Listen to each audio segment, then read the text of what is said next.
Catacomb needs. Billikens win! Billikens win! Now, from the Stifel Financial Sports Studio, Tom Ackerman. Welcome to the show. It is college football playoff selection day. And at 11 o'clock this morning, we will start to hear the announcement from the college football playoff committee. The selection committee will announce who the top 4 teams are playing for the national championship in January. We'll sort that out for you here in just a matter of minutes. In fact, Drew, let's reserve the 10:15 segment for that. We'll kind of sort all of that out, figure out what Missouri is going to do in their bowl game. But most importantly, we will take a look at the college football playoff teams that are in play and then where we think they're going to go, what we think the committee is going to do, and what we think the committee should do. Those are two different things. What they will do and what I think they should do. I've had a really nice discussion with followers on Twitter today about this. I think the Twitter followers are very college football fans in general. They can get crazy and irrational, and I totally understand that. But when it comes to this selection, I felt like they're very intelligent.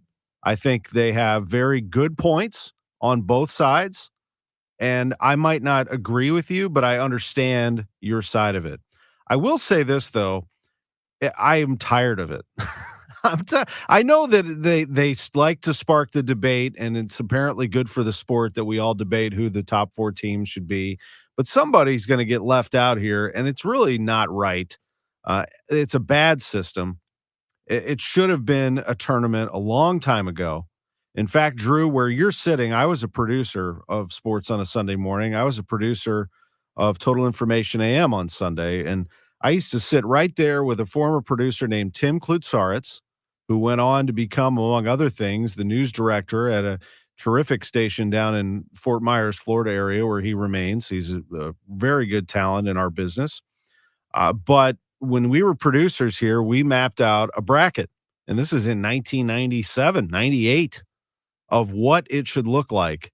And this was way before they had anything. You know, they used to have media polls was how you determine the national championship. And then it became computers was how you did that with the BCS. And now it's a bunch of people getting into a suite and trying to figure out these top 4, how to squeeze 5 Power 5 champions into 4 spots. It's impossible. It's ridiculous. So we came up with, way back when, a tournament of 16. And before you scoff at that, it would have made everybody a lot of money. And yes, I understand the kids have finals and you don't want them to play multiple games. Well, get rid of the cupcake games then. You know, the Chattanoogas and that Alabama plays and all that stuff. Get rid of those and shorten the schedule a little bit. And let's get down to business and play a regular season and then a tournament in the postseason like, every other sport does everywhere.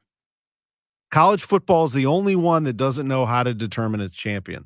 They used to just declare their own, we're the champions.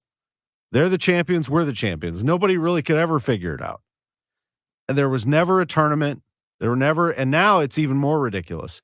You can win your conference and go undefeated and win your conference title game and not be considered for a national championship. And that could well happen today. So I'm going to tease that and just make sure you tune in here in about 5 minutes and we'll break it all down for you. I have some thoughts as to who these Final 4 will be and what they should be.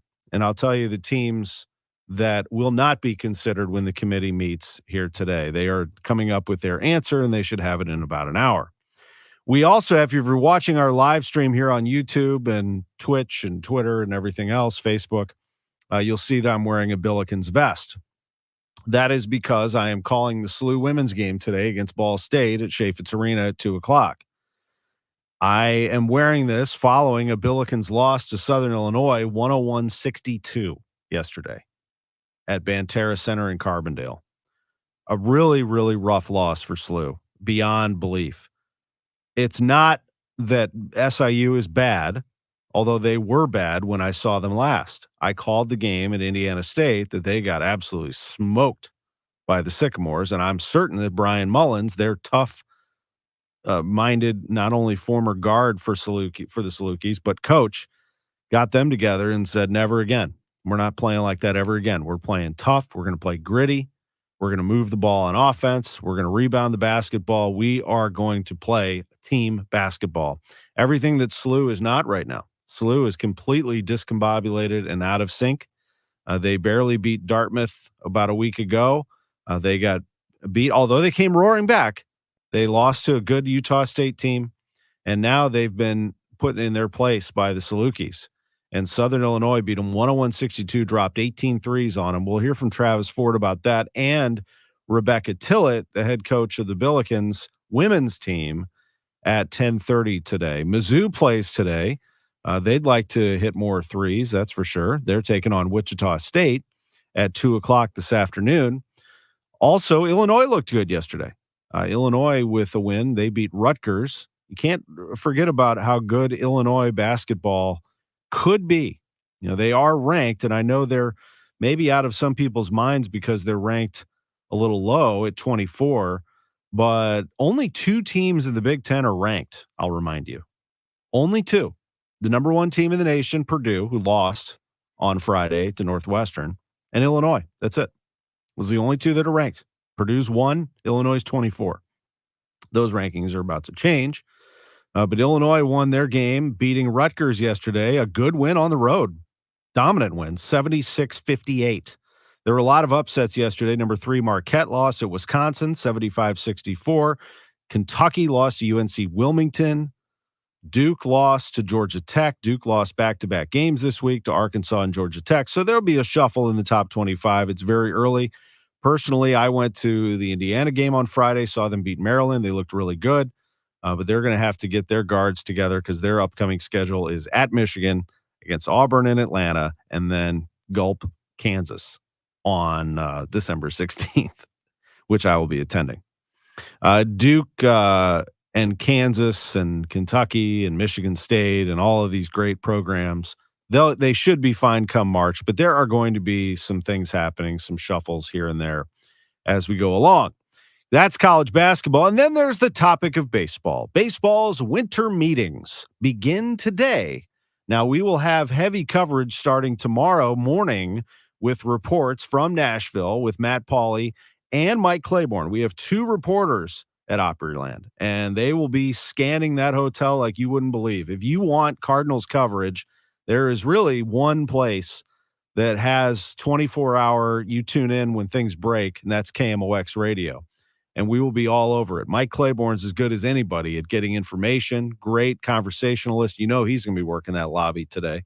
Matt Pauley, outstanding host and reporter. We'll hear his interview with Sonny Gray coming up at 11:45. But before that, we will be joined live by Cardinals President of Baseball Operations, John Mozeliak. He will join us from Nashville. Last week, he did not join us at the last moment, and now we know why, because he was finalizing a deal with Sonny Gray.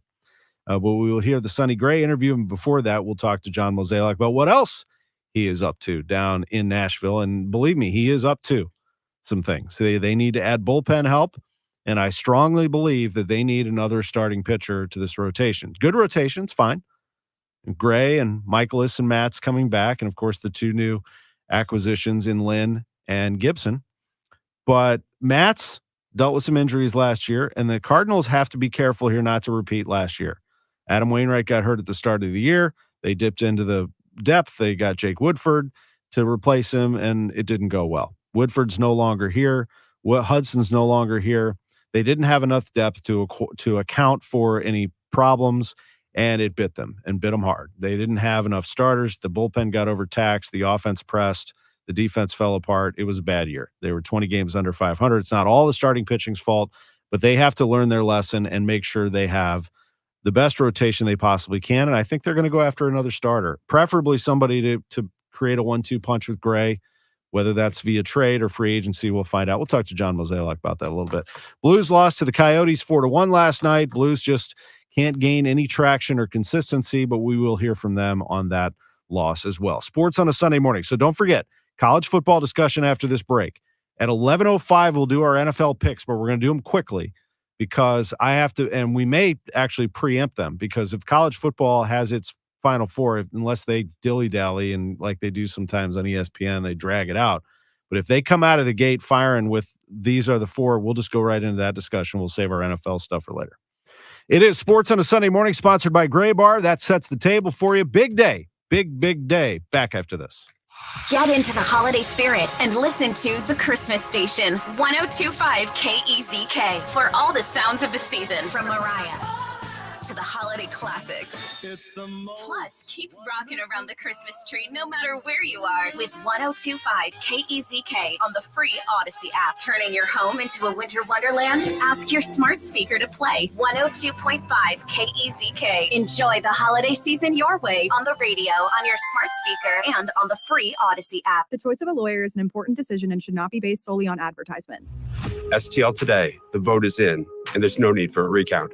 I'm Jim Onder, and I want to thank you, the people of St. Louis, for acknowledging my team at Onder Law as STL Today's 2023's best law firm in St. Louis. As always, we will continue our mission to hold companies accountable, change the way they do business, and make St. Louis a safer place.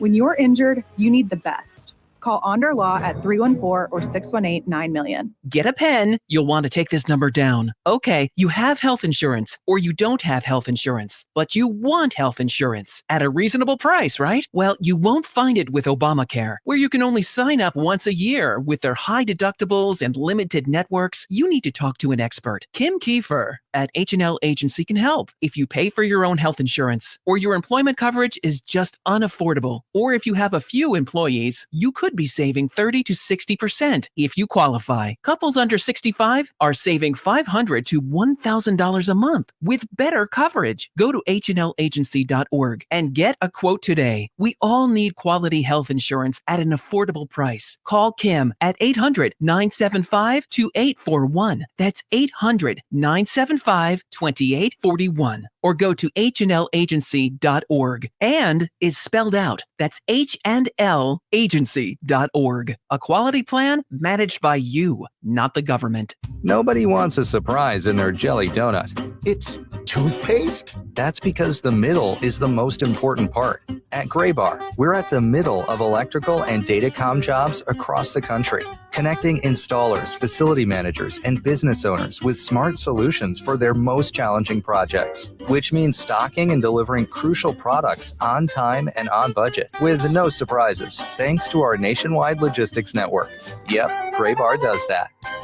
What better way to support your nutrition than with the multivitamin that was created right here in St. Louis? Neovitin Original Multivitamin was created by St. Louis physician Dr. Ribicki to support his own nutrition when he needed it most. Now, Neovitin Original Multivitamin is formulated with sensible doses of vitamins, minerals, antioxidants, and Dr. Ribicki's proprietary blend to give you nutritional support you won't find anywhere else. Neovitin is now conveniently available through our no-obligation monthly subscription. Cancel or pause at any time, and shipping is free. Support your nutrition with a subscription to Neovitin at neovitin.com today. The choice of a lawyer is an important decision and should not be based solely on advertisements. The people have spoken. I want to thank you, St. Louis, for voting Onder Law 2023's best St. Louis law firm. When you're injured, call Onder Law at 314 or 618-9000000. Welcome back to the Gray Bar Sports on a Sunday morning. Goldschmidt swings and he hits a drive. He hits a slammer. Gray Bar, your distributor for electrical and datacom needs. Billikens win! Billikens win! Once again, from the Stifel Financial Sports Studio, Tom Ackerman.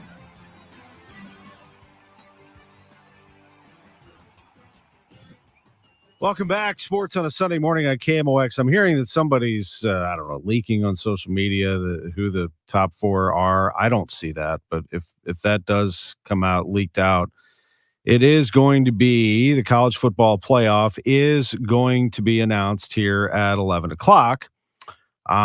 Here's what I think they're going to do, and here's what I think they should do. Let me start with the teams that I think should be not considered. Ohio State should not be considered. Ohio State did not make its championship game in its own conference. We know why that is. They lost to Michigan in Ann Arbor, but it is what it is. They lost to Michigan. They only had 2 top 25 wins. That's not enough. Ohio State, with 1 loss, is out.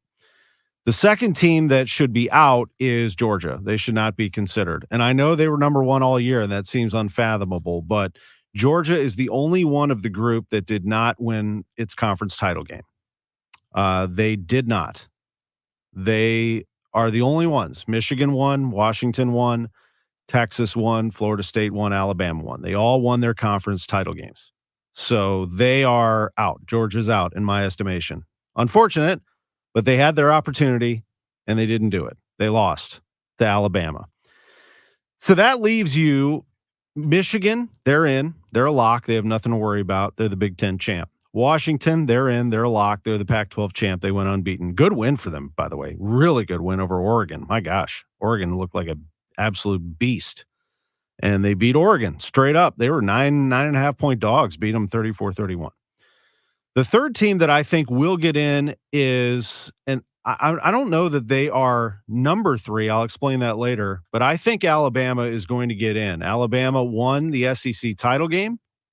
Alabama is the SEC champion. They beat Georgia. They came in now ranked 8 in the CFP, so that'd be a big climb for them.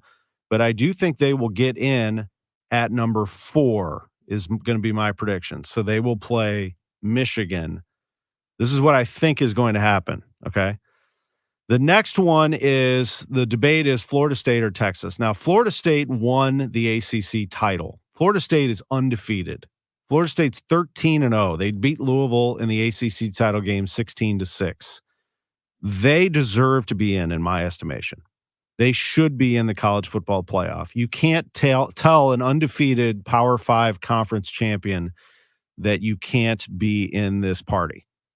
However, the structure is such and the rules are such and the consideration is such that Florida State is at a disadvantage. And the team to blame is Georgia and Alabama.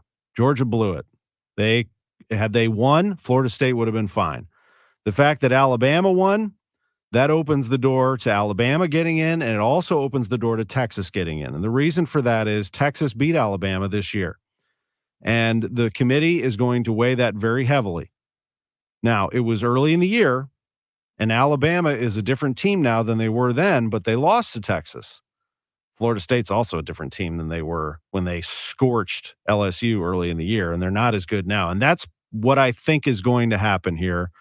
I could be wrong, but I think that Florida State will unfairly get boxed out because the committee will favor Texas and how they're playing now. They looked great in the Big 12 championship. They beat Alabama, and they will justify that Alabama is in and Texas is in it, and they will arrange this that the two will potentially face each other in the championship game as a rematch. So what I'm predicting is that it'll be Michigan against Alabama and Washington against Texas, with a chance that Alabama could face Texas again in the championship game. I hope I'm wrong. I hope that Florida State gets in, because I don't think that you should take a conference champion undefeated and then keep them out because you think they're not as good because their quarterback is hurt and they'd be playing the backup at 100% at best. Their third string quarterback played in the ACC game against Louisville, completely overlooking the fact that Florida State's defense is darn good and held Louisville down considerably, a team that can score a lot, and that Florida State, again, ran the table and has been a good team all year. So, unfortunately, I think that from what I see from a lot of people's projections and feelings is that Texas should absolutely be in if Alabama's in. And I think the committee will take that way out, and that'll be their reasoning for keeping Florida State out. It's not right. I hope I'm wrong. I hope Florida State gets in. And what would that mean? Unfortunately, I think that would mean that Texas would be out, even though they beat Alabama. I don't think that they will keep an Alabama team out. If they do, I think that would be very surprising. I think it would be, to some people, very refreshing that the SEC bias doesn't exist anymore and that Alabama would be sitting out at 5. But, top 5, 5 of the top 13 teams in the college football playoff ranking coming into this weekend were SEC teams. 5 of them. Alabama, Georgia, Ole Miss, Missouri, and LSU. That's a considerable amount. So it just tells you, I know that there weren't a lot of great non-conference wins for the SEC, but the SEC gauntlet of schedule is valued very highly by this committee.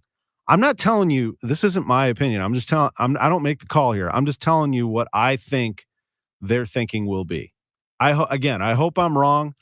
And I, again, will say they have to trash this whole thing, and I'm glad they're finally going to a 12-team playoff next year. There will be more griping next year of who got left out at 13 and 14 and didn't make the top 12, but it won't be as drastic as this, where you're taking an undefeated ACC champion in Florida State and potentially leaving them out. We'll see what happens. I know there are a lot of predictions flying around right now, and perhaps some things are starting to leak out. Sometimes it does, but we'll see. I want to wait till we get the official word from ESPN at the top. ESPN is taking over the SEC next year.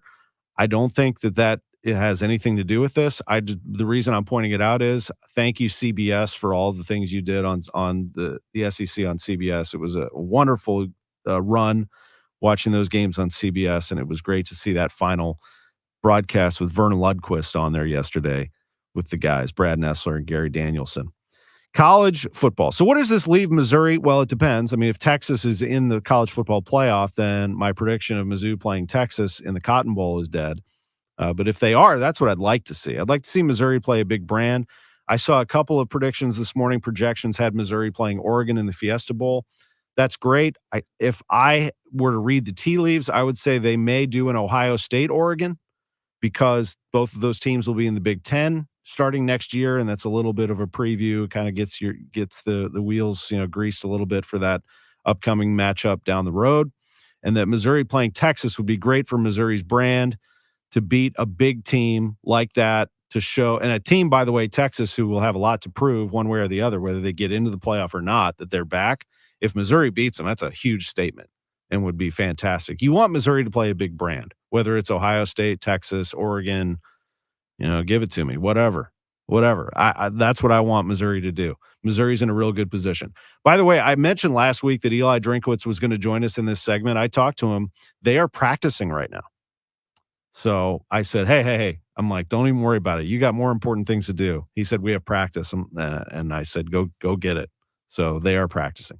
That's my look at what the college football playoff scenario is right now.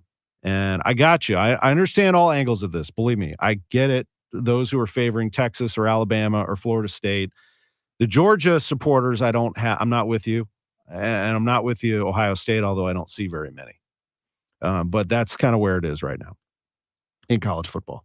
We're going to talk to Rebecca Tillett, the head coach of the St. Louis Billikens. The women's team plays at 2:00. We're going to hear from Travis Ford on their loss to Southern Illinois. We're going to hear from the Blues on their loss to the Coyotes. We'll do NFL picks. We'll get the official word on the college football playoff. We have John Mozeliak. We have Sonny Gray. We have a big show. From here until noon, it's 10:29. Back after this. KMOX Weekend at your service. Sponsored by Air Comfort Service Heating, Cooling, and Installation. My best friend Jenny came over for coffee. Said it's cold enough in here to play hockey. Well, my furnace broke and it's already late. Call Jerry Kelly because they're open till 8. JerryKelly.com. They'll be here quick and have you feeling good. JerryKelly.com. Cause your furnace will be running like it should. They're certified technicians, I've been told. Will help you when it's hot and help you when it's cold. JerryKelly.com. They're fast and they're good and they got it going on. JerryKelly.com. Check off your shopping list with Cardinals Baseball. 5 and 10 game packs are on sale now and feature 2024's highest demand games and promotional giveaways. Choose from the opening day pack, bobblehead pack, Cubs pack, and more. New for 2024, check out the 10 game for the Lou pack, which includes lots of new STL themed promos. Give the gift that lasts all season, all baseball season. Cardinals ticket packs start at just $55 and are on sale now at cardinals.com/holiday. A swing and a long one. Left field. Walker just gave the Cardinals the lead. Home run. This holiday season, give the gift of date nights, family time, and more with Cardinals tickets. 2024 all-inclusive tickets start at just $55 and feature a full buffet, complimentary bar, plus a great view of the game. Choose from the UMB Champions Club, Premium Legends Club, Proficient Red Jacket Club, National Car Rental Club, and more. Get your single game all-inclusive tickets now at cardinals.com/holiday. Royal Banks of Missouri is your community bank with locations throughout St. Louis, St. Charles, Northeast Missouri, Granite City, and Jerseyville, Illinois. A bank branch is not far away. Royal Banks brings in experienced staff and products and services designed to meet your professional and personal financial needs. Investing in our communities, one client at a time. Call 314-212-1500 today. Royal Banks of Missouri, member FDIC, an equal opportunity lender. Looking for a new home or to refinance your current mortgage? Royal Banks of Missouri wants to be your home buying partner. With a local staff that will guide you through the process, Royal Banks is an experienced mortgage lender that you can trust. There's still time to lock in on a low rate. Call 314-212-1500 today. Royal Banks of Missouri, where better service means better banking. Member FDIC, an equal opportunity lender. Welcome back to the Gray Bar Sports on a Sunday morning. Goldschmidt swings and he hits a drive. He hits a slammer. Gray Bar, your distributor for electrical and datacom needs. Billikens win! Billikens win! Once again, from the Stifel Financial Sports Studio, Tom Ackerman. Welcome back to the show. Good discussion there on the college football playoff and your responses. I'll read some of them on Twitter and on our comments on our stream right now. But joining us, talk a little college basketball, and we have a game with them at 2 o'clock today. St. Louis University women's coach Rebecca Tillett. Our visit with the Billikens coaches, sponsored by Royal Banks of Missouri. And good morning, Coach. How are you doing? Good morning, Tom. I'm great. Really looking forward to this bounce back opportunity for our team. Absolutely. You take on Ball State today. It's a 2 o'clock tip-off. The Billikens are 4-4 on the season. Let's go in reverse and talk about Friday's game at Wichita State. After beating UIC 79-75, you went to Wichita State and lost 78-59. What did you see in that contest? Yeah, against Wichita State, there's things you have to do really, really well on the road to be successful. And a few of those things we didn't do well. We didn't, get to the line as often as we usually do. And they came out and kind of threw the first punch. And that's something you have to learn on the road too, right? And people are in their own gym and they knock down their first three and they gain a little confidence in the moment. So I think our team learned a lot. We did some good film reviews, some team building activities between now and then. And then I think our team will rise to the level of competition today with Ball State. A week ago, you played UIC. I mentioned you beat them 79-75. In that game, Peyton Kennedy went 12 for 12 from the floor. I don't know that I've seen that anywhere. In fact, it hasn't happened in the college game this year in the country, and it hasn't happened in SLU history. What an unbelievable day. Such an accomplishment. And, she and I had a conversation after and said that might stand a really long time, right? Like when you break records, eventually somebody will break it, but that one could stand for a really long time. Yeah, that's amazing stuff. It really is. And before that, as we continue to go in reverse here, that was a good win. I don't want to overlook anything else in that. I should mention you didn't have Julia Martinez in that game. How is she doing? She's healing, coming back soon. Really, really excited. She's leading in many, many ways, and Billiken fans will see her very soon. Before that, you went to Hawaii. How did that trip go? You opened up with the win against Chaminade and then a couple of tough customers in Wake Forest and BYU. You dropped both of those. How did you feel about those games? Yeah, I think some of it is, the non-conference, right? You've got to learn what your team needs to learn for conference play. And so Wake Forest certainly taught us a lot in terms of the attacks they went, made against us specifically. And then BYU was our first game without Julia, and Wake Forest. Part of the game was figuring out if she could go in or not go in. And, that causes disruption to a team and how you learn how to handle that in the moment. BYU has the best rebounder in the country. So that gave us an opportunity to prepare for her. And we actually had some battles going on of rebounds per minute that we're going to continue to track that young woman. And we're battling against her in our own right in terms of our team. So I think both of those games taught us a lot in terms of preparation for A-10 and NCAA tournament play. I've had two of your games so far, so I'm going to try to go 3-0 today, as I had your game against Missouri and Missouri State. You won them both. And then, as I mentioned, you went to Hawaii and went 1-2 there and lost to Wichita State. Before that game against Wichita State, your previous three losses, you scored 60, weirdly, actually, you scored 66 points in each of those games. It's just kind of one of those odd things. But my point is that you gave up, you scored just 59 against Wichita State. When you face an adverse situation, are they finding ways to I don't know, put a stick in your engine and just try to slow you down offensively? Has that been the common thread? Has there been a common thread in those losses about your offense? Yeah, I think there's a common thread in when our defensive confidence gets knocked, that can also influence our offense. And, so many coaches talk about if we can get our defense where we want it to be, then it can fuel the offense. And our offense on, an average day is really, really dangerous to our opponent. So I think as we figure out the improvements to our defense, it's also going to prevent those nights when maybe it feels like our offense is not as high octane. Well, we'll talk it over. You and I will before the game today, which gets going at 2:00. So that means our pregame's at 1:45. Before we go, if you would give us a little preview of Ball State. You and I will go at a little more in depth, I think, before the game when we do our pregame interview. But tell us about Ball State and what you're up against today. Yeah, this is a really good team, and really fun team to watch. Similar style to Drake for those fans that were in attendance for that first game. So there's a lot of preparation and hopefully learning that we took place for us against Drake that'll better prepare us for Ball State. They have a 3-point shooter that's absolutely prolific, and as a group, as a team, they shoot the ball really well. So it's going to be fun prep, and hopefully both offenses, are showing what they can do, and we're finding ways to limit theirs. One more thing, if I may, and that is that the Cardinals aren't playing, the Blues aren't playing, City's not playing, the Battlehawks aren't playing, the Billiken men aren't playing. You are the show in this town right now, right here and now. And I've been to these Sunday games, and I'm going to do it again today. On these Sunday afternoons, for whatever reason, I don't know what the special thing is, probably because it's a weekend, but it is the place to be. I mean, you have great crowds. The Mizzou crowd was awesome. But an added thing is that you open up the court to everybody after the game. They can come down, and the kids and adults, for that matter, get autographs from your players. I just think that's a really great atmosphere. Really appreciate you noticing that, Tom, and sharing it with the listeners.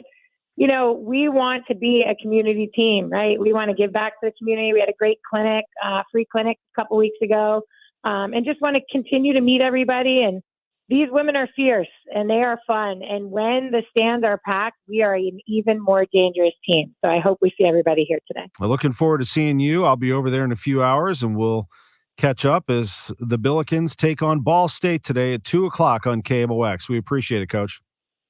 Thank you, Tom. See you soon. See you then. Rebecca Tillett with us. Our conversations with the coaches, again, sponsored by Royal Banks of Missouri, which brings to mind Travis Ford. So on the downside of what's happening at St. Louis University, that was a tough one yesterday. Now, basketball, there is no forgiveness, and nobody can sit around. There's not much time to sit around and pout.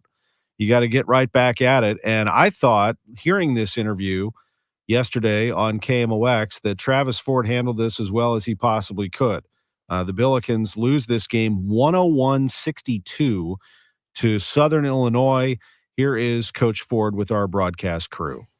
Yeah, we were just physically manhandled, to be honest with you, on both ends. We were probably more physically manhandled on the offensive end than we were even the defensive end. Defensive end, they were just hot. I mean, we made mistakes, but offensively, they were just so physical with us. We couldn't get around anybody, and we gave into it. We had, we just didn't have much competitiveness. When they were physical, we kind of retreated rather than have some fight to us. And that's been an issue. But, I thought when Mike and Larry went down, we kind of gave in a little bit, it is what it is. And we just kind of gave into it. So give them credit. We're a wounded basketball team right now, very, very wounded. And I'm not just talking about a load of injuries. I'm just talking about we've got to get better. We've got to be hungrier, have a little bit more grit to us than what we have leadership-wise, play-wise. And I've got to do a better job of figuring out how to get the best out of this group, this team, and how we can compete at a better level, just stay in the game and give ourselves a chance. Looked like, I guess we were down 15 or so. Then we got it to 8 and had the ball and looked like we were in pretty good shape. And then they were able to turn us over a couple of times and get it back. But we looked like we were at an opportunity right there. Yeah,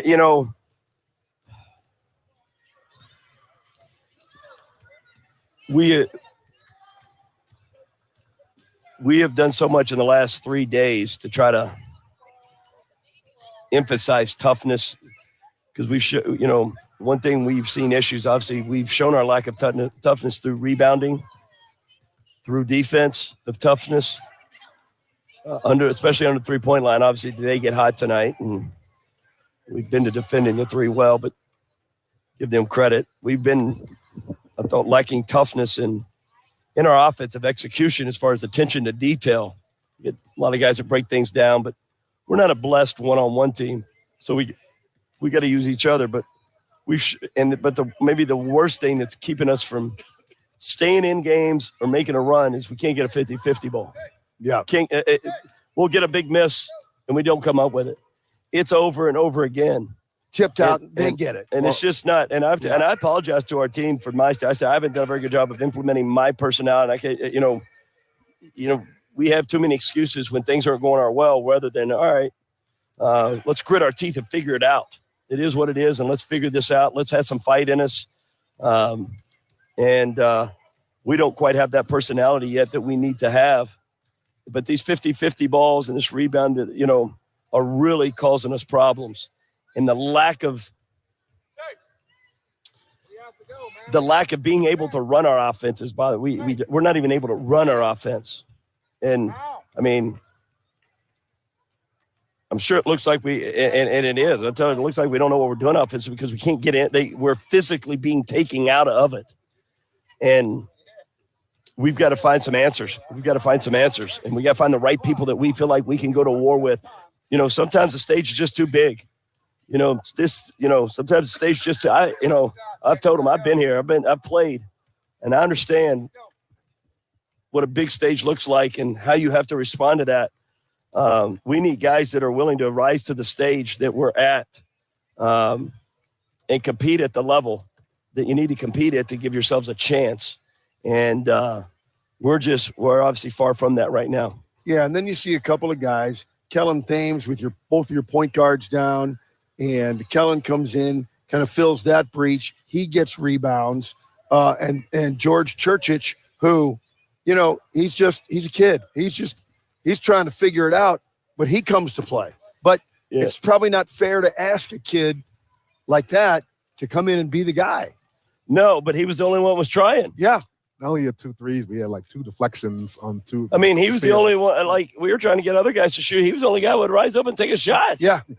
But you told me this summer how tough he was. He's a tough player. Definitely a tough player. And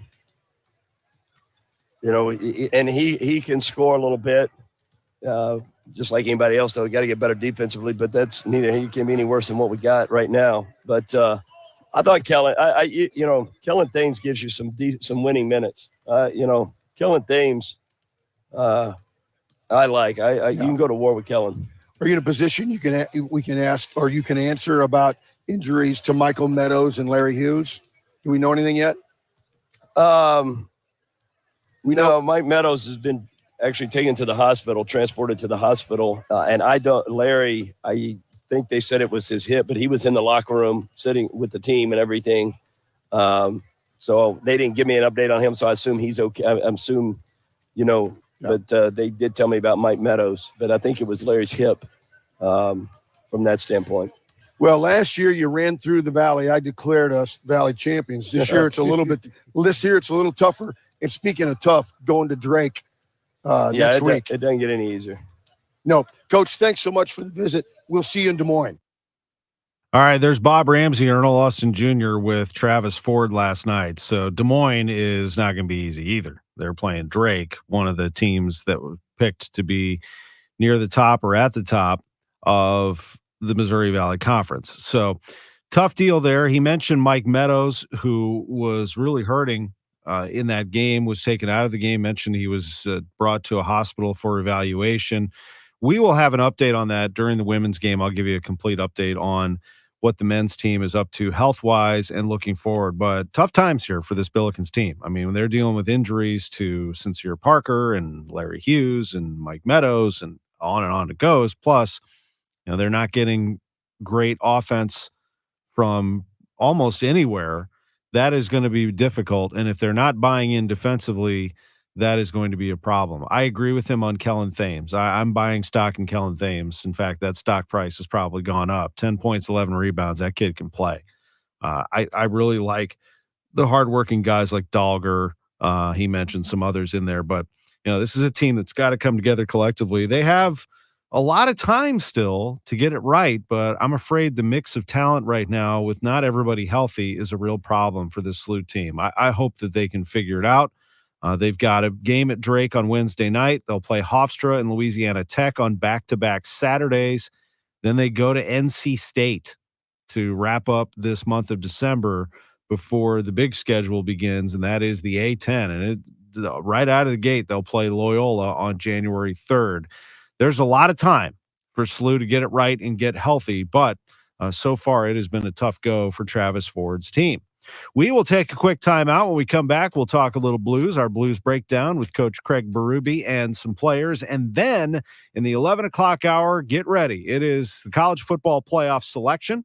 We'll have some NFL picks. We have John Mozeliak. We have Sonny Gray. Sports on a Sunday morning continues right after this. It's the holidays, and you know what that means. The search is on for the perfect gift. Well, I have a great suggestion for you. It's something everyone will love and something that's easy to purchase. It's Sound Story. Sound Story is a professionally produced hour-long conversation in which you or one of your loved ones is interviewed by your choice of one of our professional interviewers, including KMOX personalities like me or Tom Ackerman, Debbie Monterey, and Dave Glover. It's a conversation about their childhood, career, or meeting that special someone, maybe experiences they've never even talked about. With Sound Story, you or your loved one's voices and their stories are saved for your family forever. So you and your siblings can go in on a gift certificate for your parents and get them a Sound Story starting at just $3.99. Go to mysoundstory.com now through Friday. Enter the promo code KMOX and you get 10% off that Sound Story gift certificate. Sound Story, for you, for them, forever. You know the Midwest Money slogan, isn't cash in the bank better than scrap in the drawer? This is Johnny Rabbit. Midwest Money, the oldest coin shop in St. Louis. Buying, selling, and trading since 1971. Silver and gold, coins, sterling silver, flags, medals, daggers, and more. Not sure what you have? Bring your collectibles to someone you can trust. Midwest Money, at the corner of Hampton and Holly Hills. You'll be happy you did. This holiday season, the St. Louis Men's Clinic is here to bring you joy with a special $49 office visit, including a private consultation with one of their doctors, all in-office testing and lab work. Over a decade of expertise in treating erectile dysfunction means personalized and affordable plans. Don't wait. Call 314-282-8700. That's 282-8700 or visit stlmensclinic.com to take advantage of this $49 special. Happy holidays from the St. Louis Men's Clinic. Hi, I'm Jim Brennan. In celebration of McKelvey Homes' 125th anniversary, we are having our biggest sale of the year. Save up to $89,000. Get special financing in the fives and free closing costs on all move-in ready homes. Visit The Preserve on McKenzie Road near Watson, a beautiful community with 4 lakes, nature trails, and wooded home sites. We have a variety of homes from the 400s, including our villa and estate homes. Don't miss this opportunity to save big and get in before the holidays. Visit McKelveyHomes.com. Welcome back to the Gray Bar Sports on a Sunday morning. Goldschmidt swings and he hits a drive. He hits a slammer. Gray Bar, your distributor for electrical and datacom needs. Billikens win! Billikens win! Once again, from the Stifel Financial Sports Studio, Tom Ackerman. Let's turn things over to Blues coach Craig Berube after a 4-1 loss to the Arizona Coyotes. We're a little slow reacting, and we didn't have some good sticks in some plays. Cost us 2 goals. Just talking about the third goal there. And first goal, sticks, made a play to the slot. We didn't have coverage there. Well, we had people there, but didn't have good sticks, not tight enough. And, the third goal, we broke the play up, but I went to the guy and he shot. I mean, that's kind of I thought we defended it the right way. Got a kind of a bad bounce on it, but we didn't come out. We didn't come out skating good enough, kill plays, and they had the puck too much in the first period. I thought we recovered and played 2 good periods, but got to find a way to score more goals. What did you like about the second and third there? Oh, we just had pressure on them. We were hungrier, skating, on pucks, had opportunities. We didn't finish. I know you'd obviously take those 2 periods, but when you're down 3-0, does it come at maybe a lessened? It doesn't matter. Well, yeah, we're here to win the game, and like I said, we started slow. All right, that's all Craig Berube had to say to the media in his visit right there outside the Blues dressing room. The Blues lose the game 4-1. Here's the good news: the Blues don't play the Coyotes again the rest of this season. They played them 4 times in 23 games. They split those 4, but they didn't look really that great in most of those 4. They won a game 2-1 at Enterprise Center, but they didn't really look good on special teams, particularly on the power play. But they lose this game 4-1 to the Coyotes. The Coyotes have won 4 in a row. Get this. They have beaten in this winning streak Colorado, Tampa Bay, Vegas, and now the Blues. Folks, those are your last 4 Stanley Cup champions. Colorado, Tampa Bay, Vegas, and the Blues have all won the Stanley Cup in the last 4 years. And Arizona's beaten them all. Brandon Saad scored in the 3rd period. That was the only goal for the Blues. They had won 4 of 6. Joel Hofer was in net. He made 18 stops. It was a pretty easy win for the Coyotes over the Blues. And here is defenseman Torrey Krug. Explain how things went there. Yeah, I mean, another game where we got to stop the momentum before it ends up as 3 goals, and like it did tonight. So we have about 10 minutes there of bad hockey, 10-15 minutes of okay hockey, and 35 minutes of good, but it's not good enough. Are there certain issues you were seeing popping up in the first period there? Well, it's just better sticks, understanding that I had a couple plays there where you feel like you're there and you're poke checking the puck, but you're not really winning the battle completely, and all of a sudden it ends up in the back of your net. So I think just all around being heavier on our sticks and being ready to go. First goal? I was talking, that one would be the 3rd goal. Kind of lazy rush against, and I was there. I just swatted it a couple times and ended up in the back of the net, but you got to make those plays. Even the first one, we have guys in the right areas, but you got to be ready to go and win the puck battles. You mentioned about stopping momentum, and that's kind of been something that happened a lot this year. It goes from 1-0, 2-0. Have you been able to pinpoint kind of why that happens? If we were able to, it wouldn't keep happening. So we got to figure it out, especially being a veteran team and having the older guys that we do. Got to find a way. Obviously, 22 games into the season now. You got to find a way, otherwise it's going to keep spiraling, and that's how you end up losing hockey games, because you're too far to come back from behind. So we'll figure it out, and hopefully we'll clamp down, and we'll keep ourselves in it. Obviously, we had a chance at the end tonight, but couldn't come through. Good answer there at the end from Torrey Krug, I thought, on they have a veteran group. They got to figure out how to not let these games get away from them early. They actually looked like they had trimmed it to 3-2 with 1:43 to go, but they had an official review that showed a Jake Neighbors shot hit the crossbar, didn't cross the goal line. But still, it's just too late. I mean, you're scrambling, you're trying to make a game. You're down 3-1. At the end, they lose this game 4-1. Coyotes killed all 3 penalties. They've not given up a goal in 22 of the opponent's last 24 chances on the power play, and a terrific job by the Coyotes. They win it 4-1 in Tempe, Arizona, against the St. Louis Blues. Here's Colton Parayko, just a little bit more from the Blues, who are trying to find a way here. Not the first that we won, obviously. With them getting 3 there, but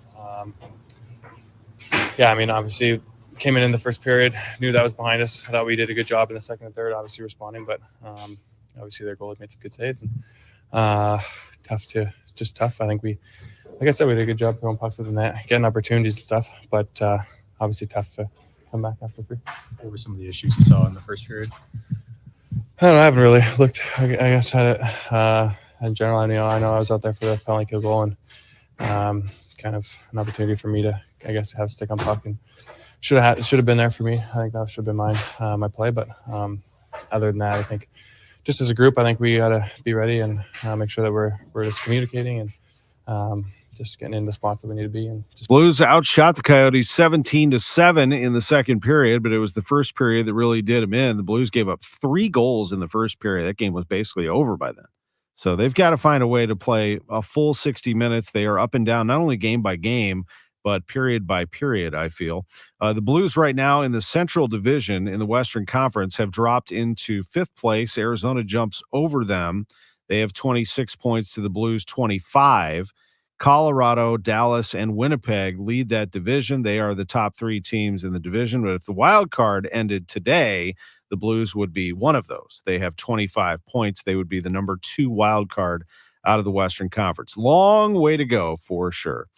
A ways to go on this show. We have another hour and a big one coming up right after the news. So delicious in every bite.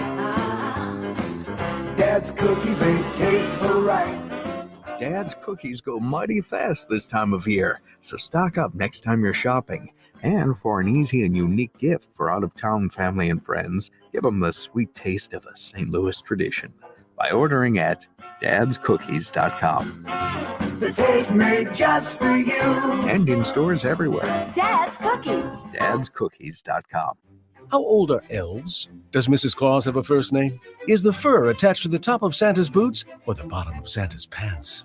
Some holiday mysteries may never be solved, but with holiday scratchers and draw games from the Missouri Lottery, finding the perfect gift doesn't have to be one of them. The spark of possibility that comes with every ticket versus the disappointment of yet another ugly holiday sweater. The better gift is clear. Give holiday scratchers and draw games from the Missouri Lottery. Play responsibly. News Radio KMOX, the home of the Cardinals. Too many businesses sell for far less than they should. Clayton Capital Partners is one of the nation's top independent investment banking firms for the middle market, representing clients nationwide in multiple industries. Our process is designed to uncover and make the most of your company's competitive advantage. Create a sales strategy that highlights your company's value to potential buyers and identify outrageous buyers who will pay a premium for your business. All owners will exit their business. Make sure it is on your terms. ClaytonCapitalPartners.com. Your garage door is always there for you, rain or shine. Are you taking your garage door for granted? Is it screeching and whining for attention? Trust Overhead Door Company of St. Louis to keep your garage door reliable. Maybe the old weather stripping needs replaced to keep out the cold and hot air. Call Overhead Door Company of St. Louis, trusted here since 1926. For same-day service, call 314-781-5200 and schedule online at overheaddoorsstlouis.com. Urgent Camp Lejeune settlement message. On September 6th, the government announced it will soon begin providing fast, guaranteed settlements to Camp Lejeune Marines, families, and civilians. Awards will range between $100,000 and $550,000, with an option for higher amounts. If you or a loved one spent time at Camp Lejeune and suffered cancers of the bladder, liver, or kidneys, leukemia, non-Hodgkin's lymphoma, Parkinson's, or kidney issues, you may qualify for compensation and could be paid within 60 days after accepting your settlement, with your VA benefits fully protected. You may be entitled to a significant financial award for your Camp Lejeune claim, but you must act now. Call the James Harris Law Camp Lejeune helpline now to get the compensation you deserve. We're already fighting for thousands harmed by the water at Camp Lejeune. Call now or you may forever lose your right to be awarded a settlement between $100,000 and $550,000. For your free evaluation, call 800-377-6363, 800-377-6363. 800-377-6363. KMOX, KECK HD2, K254CR, St. Louis. This is CBS News on the Hour, presented by Indeed.com. I'm Linda Kenyon. The Hamas-run health ministry claims the death toll in Gaza now tops 15,000 amid the renewed war with Israel. CBS's Bradley Blackburn has the latest. Israel says its war with Hamas is back at full strength, with operations on the ground in Gaza and in the air overhead. Israel says it has destroyed 400 terror targets since the ceasefire ended. Hamas continues to fire rockets into Israel. In a televised address, Israeli Prime Minister Benjamin Netanyahu called the ground operation necessary and said war will continue until Israel achieves its goals. Those goals include getting Hamas to release its hostages. Even while the negotiations have stopped, we haven't stopped. Our efforts on the National Security Council and all the way up to the president, trying to work hour by hour to see if we can get this pause reinstated and get those hostages out. National Security Council spokesman John Kirby on CBS's Face the Nation. In Queens, New York, Chief of Department Jeffrey Madry describes a chaotic scene in which a man killed 4 of his own family members and then a fire. And once the fire was extinguished and we were able to get into the apartment, we found another 3 victims, all dead. We believe everyone who is dead, the 4 family members, were all because of stab wounds. Chief Madry says the suspect was shot by police after he confronted them with a knife. 2 of the officers were injured. A suspect has been arrested in connection with the fatal shooting of at least 3 homeless people in Los Angeles. Mayor Karen Bass says the city is breathing a sigh of relief. The individual responsible for these horrific crimes was found, caught, and will now be held accountable. The victims were shot while they slept. In Las Vegas, more crimes against the homeless. CBS's Matt Piper has that story. Las Vegas police are searching for a lone suspect in the shootings of 5 homeless people, one of them fatally. They say the shooting occurred in an unhoused encampment. Vegas Police Lieutenant Jason Johansson. All we have is that witnesses saw a black male in a hoodie flee the area in a dark sedan. Right now, we are trying to confirm that information. A man in his 50s died. Another man is in critical condition, and 3 others are in stable condition. Matt Piper, CBS News. Remember Kiss? The band is retiring.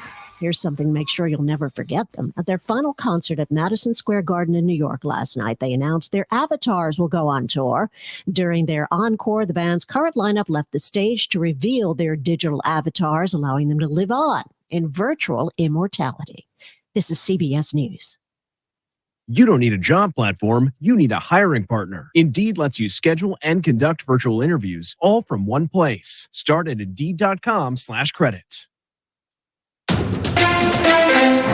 Mid-America's most trusted source for news. KMOX. At 11:03, we have partly cloudy skies, 46 degrees downtown at the Arch. Good morning. I'm Scott Jagow.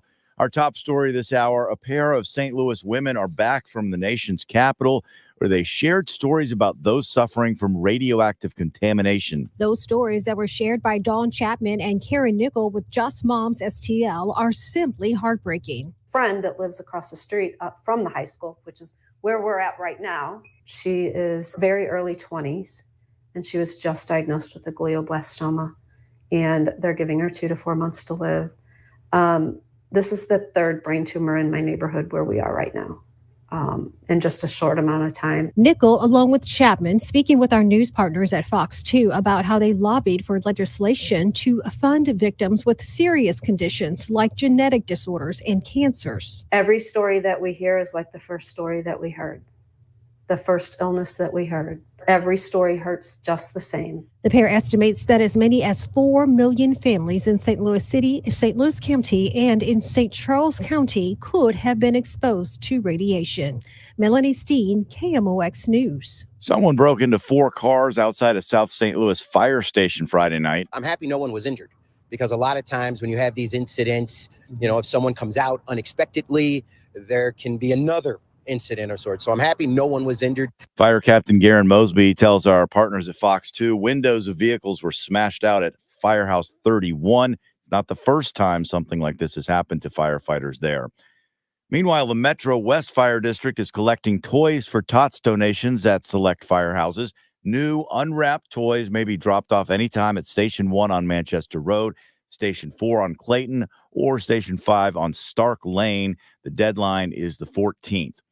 There's a new ranking out that the Show Me State should like. It's beginning to look a lot like Christmas. You'd think a trip to New York City to ice skate at Rockefeller Center or going to Washington, D.C. to check out the National Christmas Tree would do the trick. But according to a new study on casino.org, you need to head to South Carolina or Missouri. Those 2 states were named the most festive in the country. They scored high for having tons of holiday events and got points for holiday decorations, cookie baking, and gift giving too. Stacey Lynn, CBS News. This afternoon, milder temperatures, 54 for a high, overnight lows, 38 with a shower possible. Tomorrow, 50, about the same on Tuesday. We could get up to 64 by Thursday.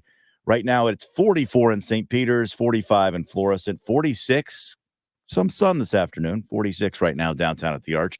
I'm Scott Jagow, KMOX News. This is the Graybar Sports on a Sunday morning. Goldschmidt swings and he hits a drive. He hits a slammer. Graybar, your distributor for electrical and datacom needs. Billikens win! Billikens win! Now, from the Stifel Financial Sports Studio, Tom Ackerman. All right, welcome back. We are awaiting the college football playoff selections, and then we will discuss them and see what the other bowls are if they end up early enough, naming what the Missouri Bowl destination is. In the meantime, let's get to our NFL picks. Let's get those out of the way. John Mozeliak's going to be with us at 11:30, Sonny Gray, 11:45. So we don't have a lot of time to do these. Here they are. And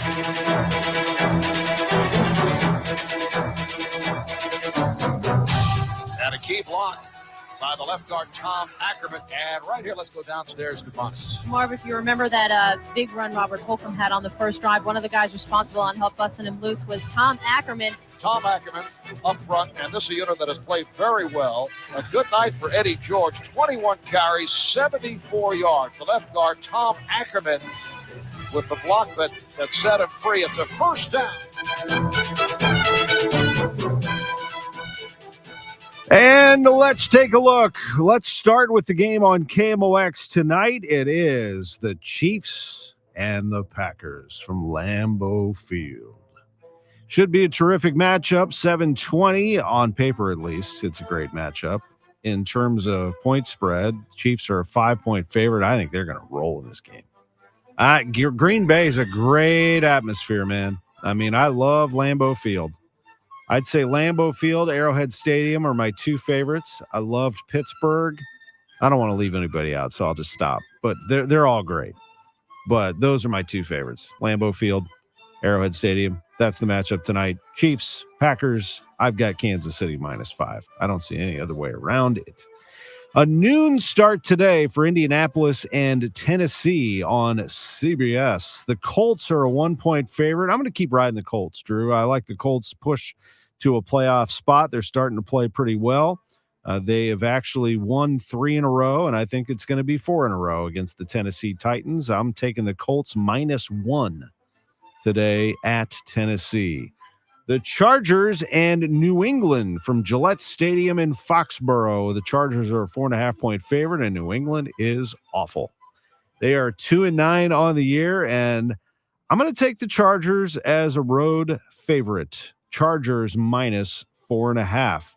New Orleans at home against Detroit. The Lions coming in hot. They are 8-3 on the year. They are a 4-point favorite at the Superdome. However, they lost their last game at home to the Packers 29-22. And before that, they barely edged the Bears. And before that, they, in a shootout, beat the Chargers 41-38. They also have a big blistering loss on the road earlier in the season to the Ravens 38-6. The point I'm trying to make is I like the Lions, but I don't think they're as good as people say they are. They are 8-3, is what it is. I'm going to take, may surprise you a little bit, I'm going to take the Saints +4 at home against the Lions. Atlanta at the Jets. Falcons a 2-point favorite at the Jets. I'm going to go Jets +2 just to shake it up a little bit. Falcons and Saints are battling for the NFC South right now with 5-6 records. They are tied with the losing record at the top of that bad division. Arizona at Pittsburgh. Steelers bounce back. They picked up a nice win at Cincinnati, even though the Bengals are without Joe Burrow. They're a 6.5-point favorite at home against Arizona. I think they cover that nicely. -6.5, I will take the Steelers. Miami at Washington. Dolphins, big favorite, 8.5 points. I'll take them. Dolphins -8.5 at Washington. Denver at Houston's the last of the noon games. Texans are a 3-point favorite at home. Good game here. A couple of 6-5 teams. I'm going to roll with the Broncos. I like the way they're playing. I'm going to go Broncos in this one. They're on a tear right now. They've won 5 in a row. They get 3 points. I'll take them. +3 at Houston. The 3:05 game, Carolina at Tampa Bay. Bucks -3 at home against Carolina. I'll do it. Chiefs, the Bucks -3 at home against Carolina. Cleveland at the Rams. Love that Browns defense. Little shaky otherwise. As they lost to Denver and they have to continue on the road at the Rams. But I'm going to go with them here, +3.5 at the Rams. And San Francisco, Philadelphia is a heck of a game. The Niners, a 3-point favorite at Philadelphia. Niners are steamrolling right now. Eagles, however, I still think are the best team in the league, and I'm going to take them +3 in their own house against the 49ers. I mentioned Kansas City. I got a -5 in Cincinnati and Jacksonville. I will go on that Monday night game with the Bengals getting 10. Even though the Bengals are banged up, I think they will find a way to muck this one up and make it somewhat of a game. Jacksonville wins the game, but they don't cover. I'm going Bengals +10 on Monday Night Football at Jacksonville. Those are NFL picks. A quick break. We come back. The college football playoff teams revealed. Don't go anywhere.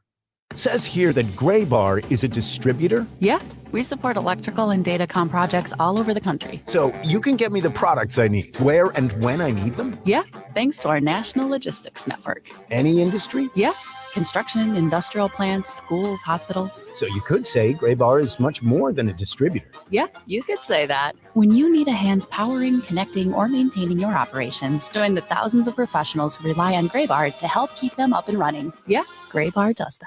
As a guitarist, jazz is a language I've spent a lifetime getting fluent in. Loud, soft, staccato, legato, nuance is everything. But as I get older, I need a little help staying dynamic. My doctor at Archwell Health, she's almost like part of the band. We meet regularly to keep me tuned up and ready to jam. Looking for primary care for adults age 60 and up? With more one-on-one time with your doctor, same-day appointments for members, and locations near you, Archwell Health hits all the right notes. Visit archwellhealth.com today to learn more.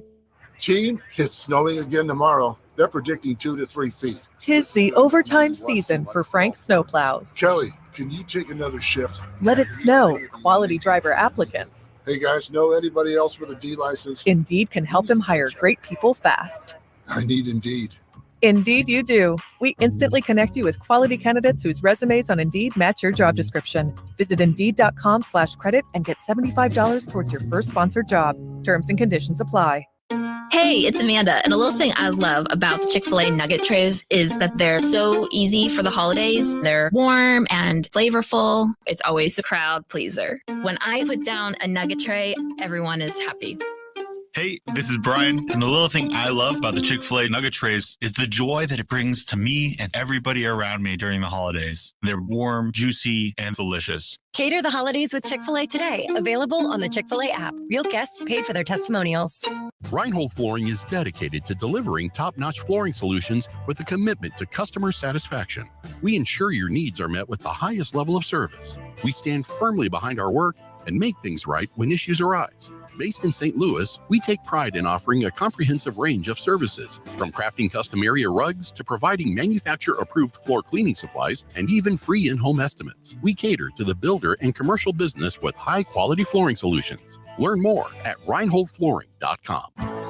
They're good. Gooder than you can imagine. And you can assure me that they've got it going on. Most of St. Louis thinks so. But my lips are turning blue. Are they fast? My darling, Jerry Kelly can install a new furnace tomorrow, no matter what day tomorrow is, even if we call late night. You are my hero. Technically, Jerry Kelly is your hero, but I'll take it. JerryKelly.com.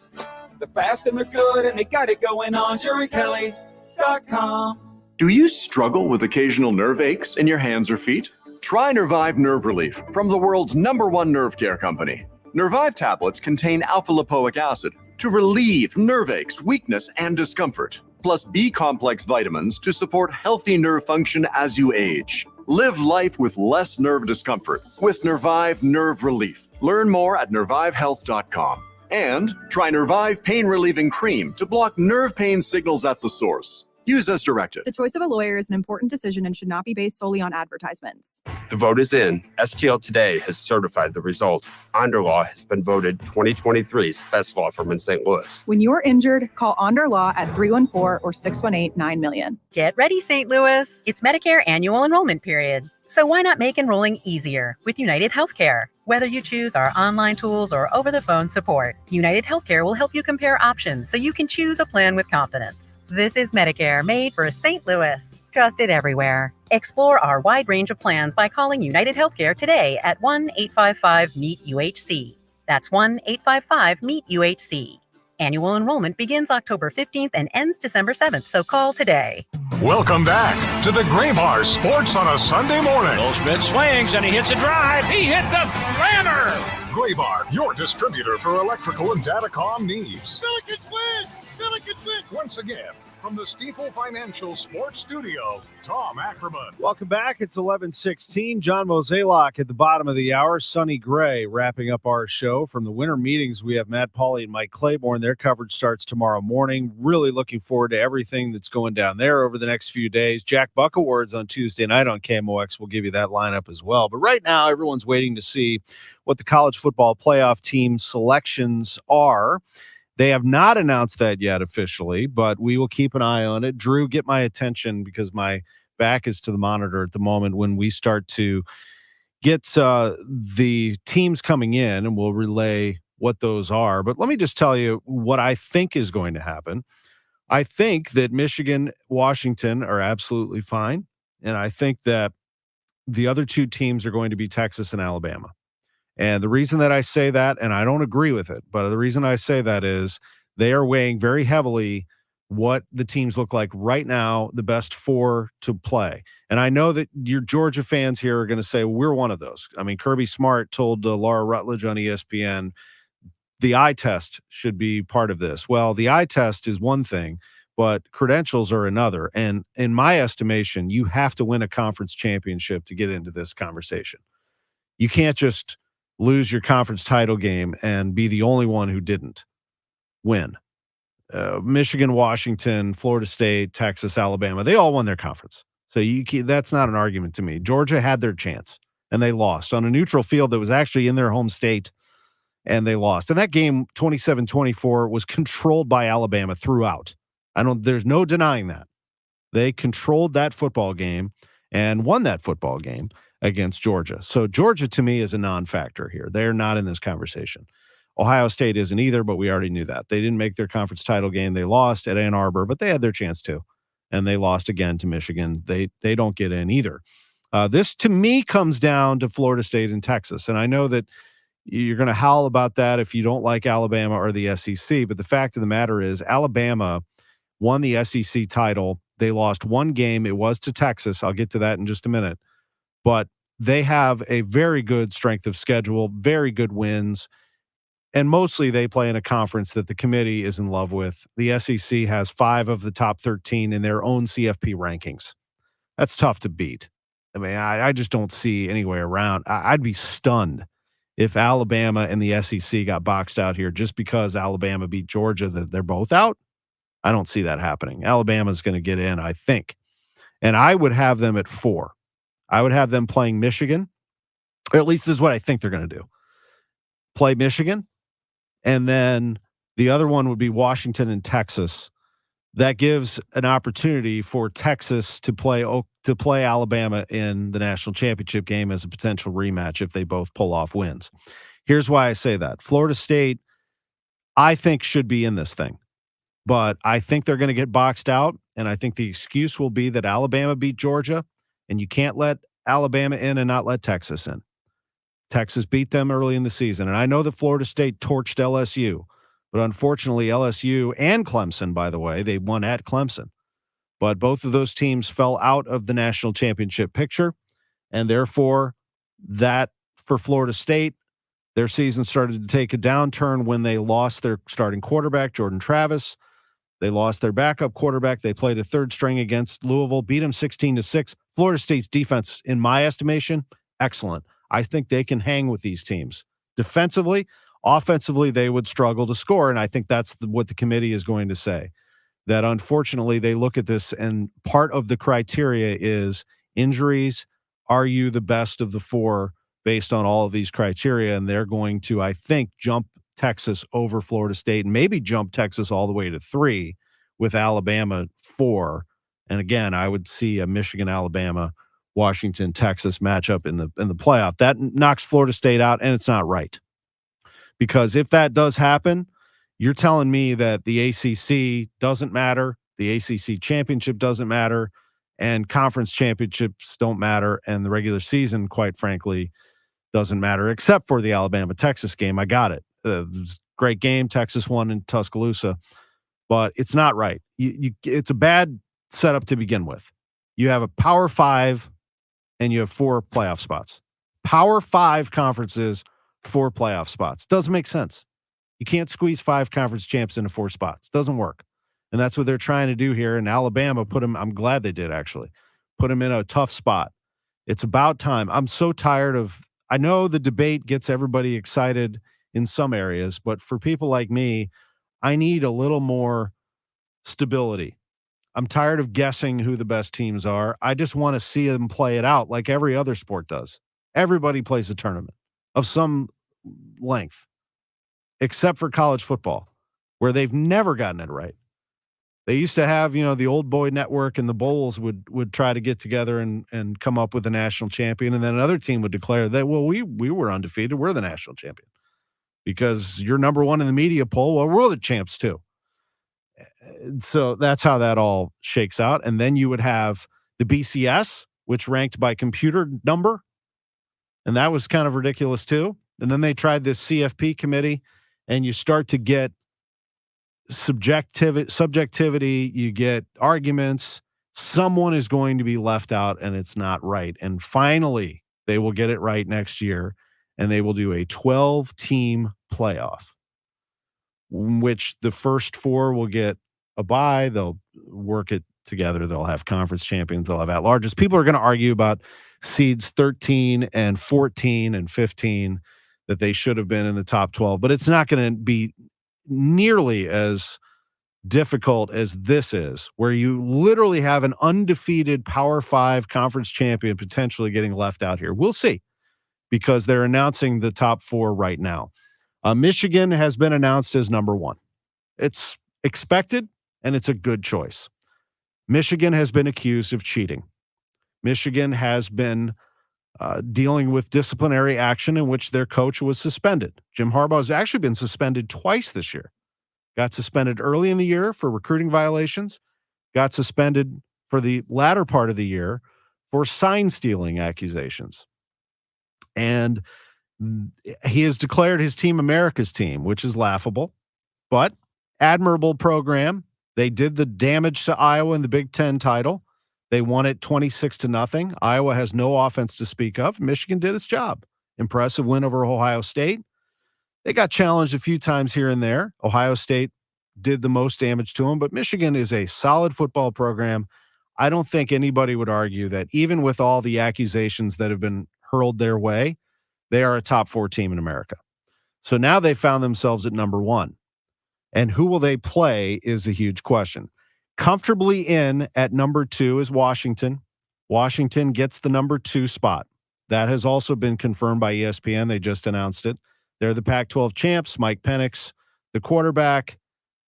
I think that they had a wonderful win over Oregon, and I think Washington is very, very formidable. I think Kalen DeBoer, their coach, has a wonderful offensive mind.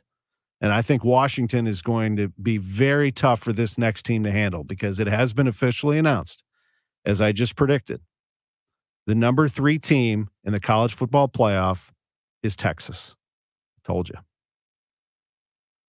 Now we'll see what 4 ends up being, but I think I'm going to end up being right here. So Texas is going to play Washington. I told you, Drew. Number 1 is Michigan. Then we'll find out the all-important number 4. I believed that it was between Florida State and Texas, and that Alabama was a slam dunk to get in because they were the SEC champion and beat number 1 Georgia on that big stage, and the love that everybody has on that committee for the SEC. So we'll see if I'm right. I don't think Georgia has a chance. They lost, and they definitely don't now. There's no way they would put Georgia over Alabama. But unfortunately, it leaves Florida State on the outside looking in, if that is the case, if they put in an SEC team, because Florida State, 13-0, ACC champion, again, torched LSU, won at Clemson. At the time, those were monster wins. I remember saying on this station that, to me, at that moment, Florida State was the number 1 team in the country. Now, they have slipped, and they are dealing with injuries, and they are not a team that I don't think anybody would want to see play Michigan. I don't know that they would have much of a chance against Michigan the way they are built right now. But they have earned their stripes. They did what they had to do. They ran the table. They won the conference. They're 13-0. That's just where we are. Texas has been announced as number 3. I thought they would do it. Texas beat Alabama. Texas won the Big 12. Texas is rolling right now. They slammed Oklahoma State. They have one loss to Oklahoma, and Oklahoma, as it turns out, turned their season around and actually had a pretty strong finish, finished pretty high in the rankings. Understandable why Texas would be in that spot. And the number 4 team, it was just announced, as I predicted, Drew, it is Alabama. So I actually got it exactly right in the seeding. Michigan 1, Washington 2, Texas 3, Alabama 4. I told you, they're going to set up a rematch between Texas and Alabama because you can't, in their mind, you can't let Alabama in and not let Texas in, and that's going to be their justification for leaving out Florida State. It's not right to have Florida State out, but unfortunately, that's the way this system has been built, and the whole system is not right. So I feel bad for Florida State. They had a tremendous case. Unfortunately, that's the way things spill, and that's the way college football has set this up. So again, your college football playoff 1 through 4, as announced just now on ESPN, is Michigan 1, Washington 2, Texas 3, Alabama 4. Let's play. When we come back, we'll hear from the Cardinals president of baseball operations, John Mozeliak, live from Nashville, Tennessee at baseball's winter meetings. We'll chat with Mo right after this on KMOX. Jewels on Hampton and St. Louis Hills is paying some of the highest prices on gold, silver, diamonds, semi-precious colored stones, coins, flatware, and fine watches on site. Jewels on Hampton is a premier jeweler featuring Alvanza's jewel art designs with an exquisite selection of diamonds, semi-precious stone jewelry, and vintage watches. Their expert design team can restyle your jewelry to today's contemporary style. They also do jewelry and watch repair. Need extra cash? Jewels on Hampton is paying some of the highest prices on gold, silver, diamonds, semi-pressure colored stones, coins, flatware, and fine watches. Bring in your collectibles and clocks and sports memorabilia and figurines too. Jewels on Hampton, 4506 Hampton, just 3 blocks south of Chippewa, and jewelsonhampton.com. Call them at 314-752-5000, 314-752-5000, and jewelsonhampton.com. Jewels on Hampton. KMOX welcomes Trans-Siberian Orchestra, The Ghosts of Christmas Eve, the best of TSO and more, December 17th at 2:30 and 7 p.m. at Enterprise Center. This year's tour promises a new and larger presentation of the beloved holiday tradition, The Ghosts of Christmas Eve, which has captured the hearts of multiple generations. Tickets on sale now, and $1 of each ticket sold to the matinee show will go to SSN Health Cardinal Glennon. Info at odyssey.com/KMOX. How old are elves? Does Mrs. Claus have a first name? Is the fur attached to the top of Santa's boots or the bottom of Santa's pants? Some holiday mysteries may never be solved, but with holiday scratchers and draw games from the Missouri Lottery, finding the perfect gift doesn't have to be one of them. The spark of possibility that comes with every ticket versus the disappointment of yet another ugly holiday sweater. The better gift is clear. Give holiday scratchers and draw games from the Missouri Lottery. Play responsibly. The choice of a lawyer is an important decision and should not be based solely on advertisements. The people have spoken. I want to thank you, St. Louis, for voting Onder Law 2023's best St. Louis law firm. When you're injured, call Onder Law at 314 or 618-9000000. KMOX Weekend at your service, sponsored by Air Comfort Service Heating, Cooling, and Installation. Welcome back to the Gray Bar Sports on a Sunday morning. Goldschmidt swings and he hits a drive. He hits a slammer. Gray Bar, your distributor for electrical and datacom needs. Billikens win! Billikens win! Once again, from the Stifel Financial Sports Studio, Tom Ackerman. Welcome back to the show. Again, it is Michigan, Washington, Texas, and Alabama. Those are the top 4 for the college football playoff. We welcome in President of Baseball Operations of the St. Louis Cardinals, John Mozeliak, who grew up in Boulder, Colorado, a fan of the Buffs, I would assume. How are you? I'm doing well. Good morning. You like those? But when you were growing up in Colorado, they were pretty good, weren't they? The Buffaloes. I watched them in the '80s. Yeah, they were really good. it was actually a tale of two cities. When I first moved there, they were really awful. And then, the back end, they were really exciting. So, yeah, fun college town, city. It's a great place to grow up and have very fond memories of Boulder. Yeah, I attended one game at Folsom Field. Love that place. And now Deion Sanders has them, trying to get them going again. He had took a little bit of a turn there this year, but we'll see if he can get them back on track. Your task in winter meetings and beyond is to get the Cardinals back on track. So far, so good. Check the boxes, pitching, and pitching. You've added 3 starters. Just your overall review of what's happened here over the last week or so, adding Lance Lynn, Kyle Gibson, and Sonny Gray. Yeah, I think that's the biggest challenge of working in sports is, these are just moments in time. We can pat ourselves on the back. We can say we've done great, or we can say we haven't done great, but, time will tell. I mean, that's why you play games. That's why, it's important to try to position yourself to be successful when the season begins. Obviously, a lot of the decisions you make in the off season will help dictate that. But, like I try to tell everyone, it's December 3rd. There's still lots of things that may happen over the course of the next couple months before we get to Jupiter. And I don't think it should simply be judged on how quickly you accomplish something or how quickly you try to accomplish something, as much as, we need patience. We need to still address some things on our club. And that's how we'll approach this upcoming week in Nashville at winter meetings. But even when we leave Nashville, it doesn't necessarily mean we're done or every decision we've made is final. So there's, things we're going to continue to work at. And, part of that strategy is not something we're just going to publicly do, but, to touch on the rotation, clearly we look back at 2023 and we felt like that was one of the problems we had with our team. And so we did try to ramp up guys that could give us innings and get us a little deeper into games. And hopefully that improves your bullpen as well. So, as you look back at the last month of the off season, it's certainly we feel good about what we've done, but we also know that that's not really the final and be all. I get that. Your first move was for Lance Lynn, bringing him back. He, as we all know, left after the 2017 season as a free agent, and as it turned out, had a pretty good run of success.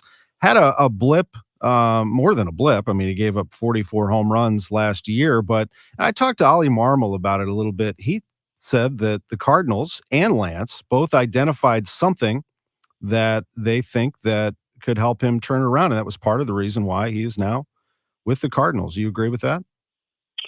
Yeah, obviously, well aware of that, Tom. I do feel like, the guy still has something left in the tank. He understands last year was not the year he was really hoping for. So in terms of looking at some things that we think we can help him with, that both sides have agreed on, but also a little bit of chip on his shoulder. He knows that the year didn't go the way he wanted, and he wants to redeem himself to some level. And so, having a guy come in that understands the competitiveness and really sort of more importantly, just the day-to-day demands of this role is something I think that's critical to our success. I think all 3 starters that we signed, understand that it's their job to take the ball and it's their job to go as deep as they can. And then in terms of Kyle Gibson, we see what he's done over the course of his career, and 15 wins for a very good Baltimore team is certainly a big credential. But I note what he means as a leader in clubhouses and what kind of a person he is. That does matter, doesn't it, when you bring in somebody like that?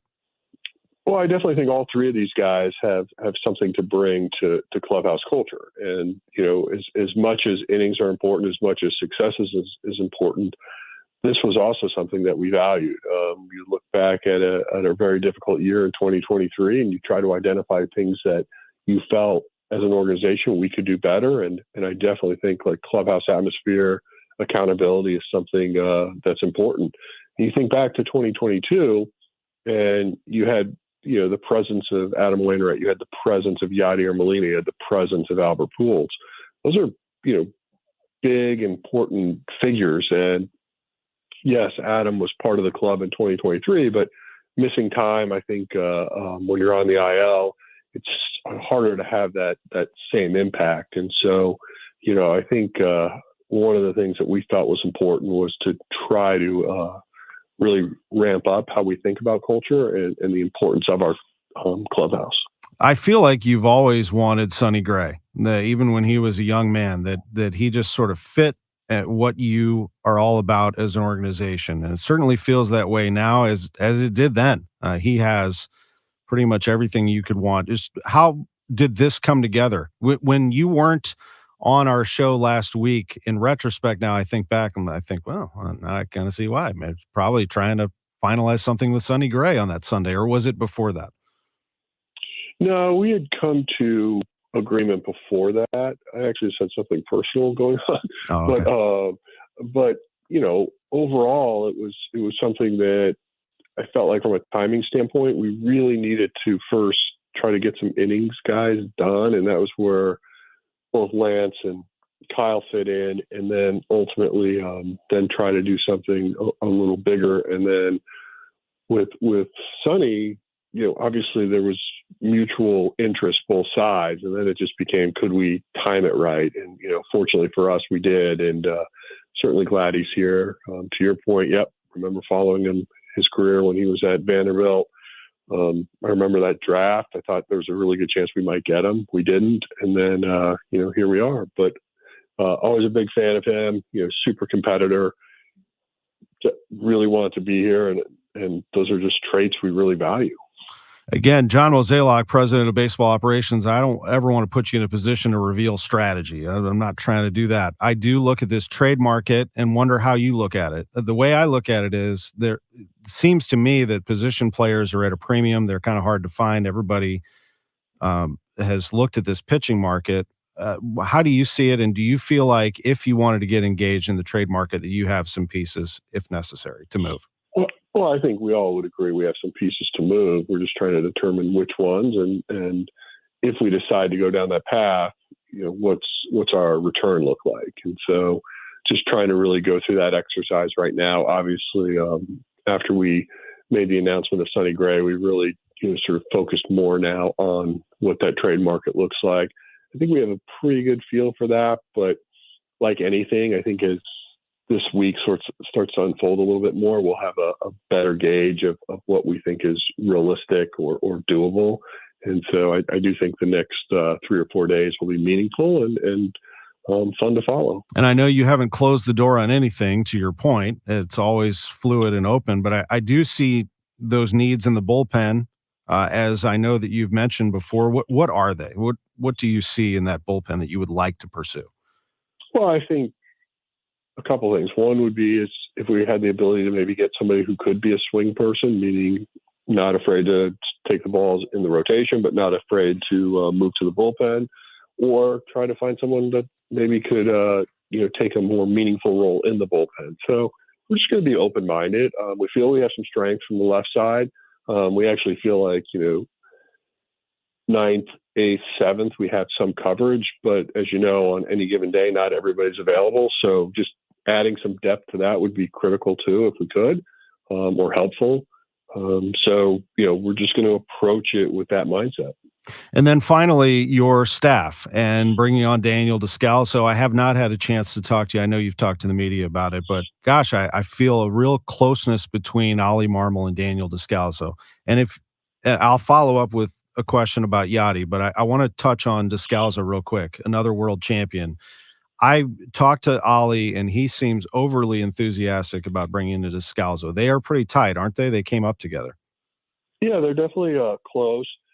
The one thing I think, like with somebody like Danny, he understands what our clubhouse is about. He understands what our expectations are about, and I really feel like with Ollie, he was looking for that sort of right-hand man that can connect with him, same page, and really move forward. I think when Skip left, that was definitely something of a void. As you recall, last year, we then turned over the keys to that to Matt Holliday. But then when he backed out, we were really short on time to try to fill it.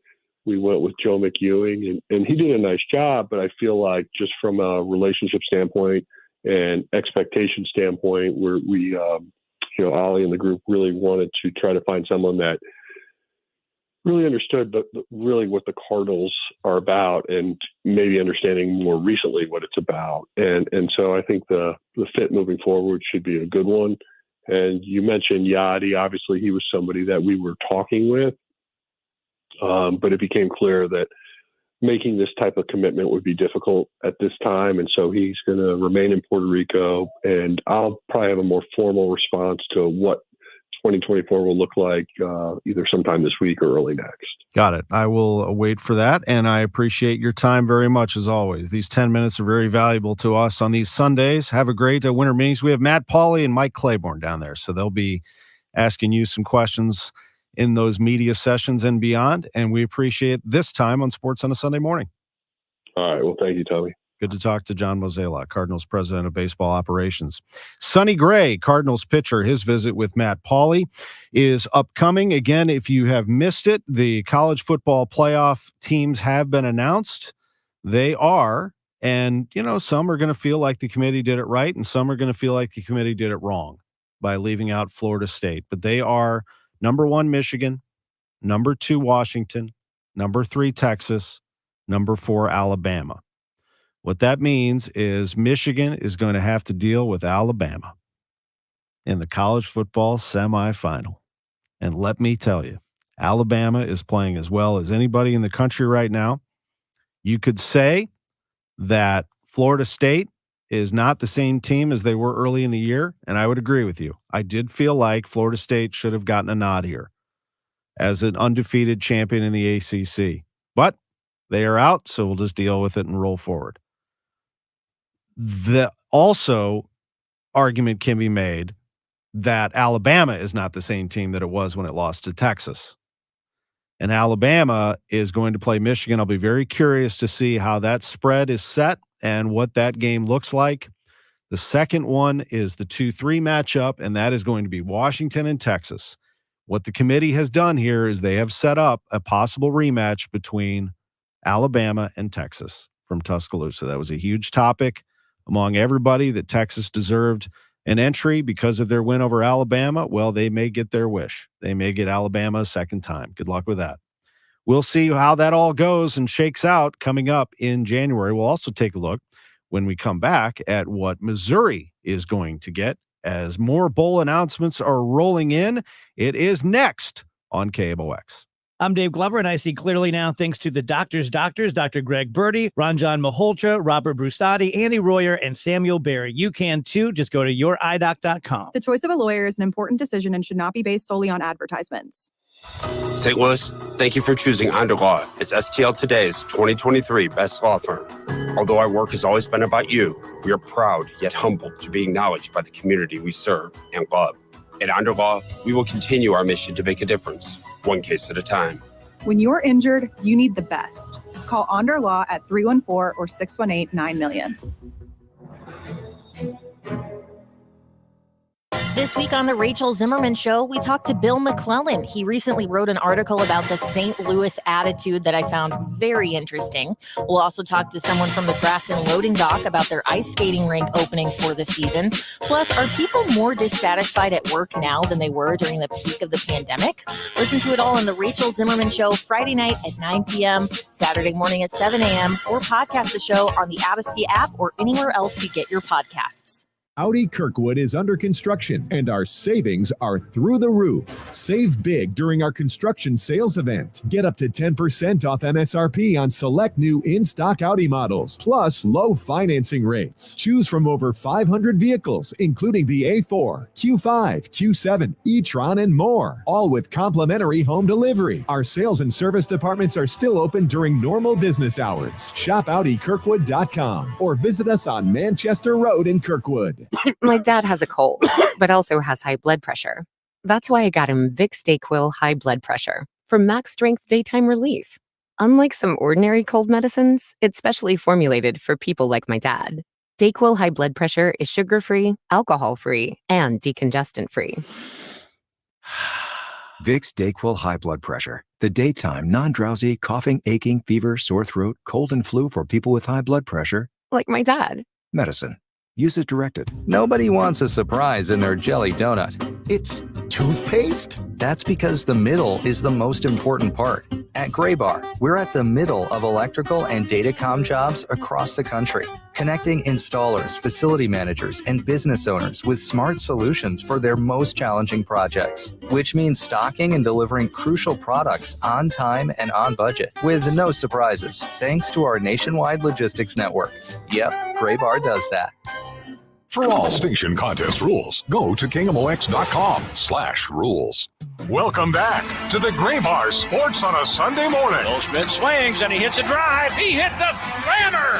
Graybar, your distributor for electrical and datacom needs. Billikens win! Billikens win! Once again, from the Stifel Financial Sports Studio, Tom Ackerman. Sonny Gray upcoming, the Cardinals pitcher with Matt Pauley, so you can hear a little bit from that if you haven't already. It's a good insight and good little primer as we head into the winter meetings. On that note, thank you to John Mozeliak for joining us, as he always does on these Sundays. Good, insightful stuff there from the Cardinals president of baseball operations.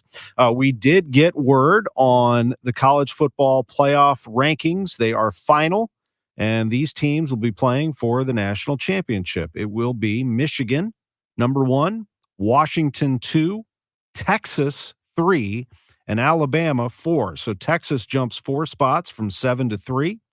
Alabama jumps 4 spots from 8 to 4. Florida State falls out, even though they went undefeated, 13-0, and won the ACC title. They were deemed not one of the best 4 teams in the country. Georgia tumbled out from 1 after their loss to Alabama in the SEC championship. It is that official, that cut and dried. It's over. There are your top 4. So that's how it's going to go. I assure you that if Missouri was 13-0, that would be a different story because they would have won the SEC title and they would be in. I feel pretty bad for Florida State fans, quite honestly. I mean, and the Florida State players. I don't know what exactly you have to do except win all of your games. But I've never heard of you can't play for a national championship because you have an injury to your quarterback. So we're not going to rank you up there, even though you've gone undefeated. We're actually going to downgrade you. That's hard stuff. And that's unfortunate for college football that it's structured that way. I will say that said, I mean, now that it's done, and I didn't necessarily agree with it, I do think it is an attractive group of brands for the top 4. It's Alabama and Georgia's fault that Florida State's not there. It's actually Georgia's fault for blowing the game. Alabama beat them. That knocks Florida State out, really, because you have to let Texas in, according to the committee. If Alabama wins, they lost to Texas. So there you go. That's what it's going to be.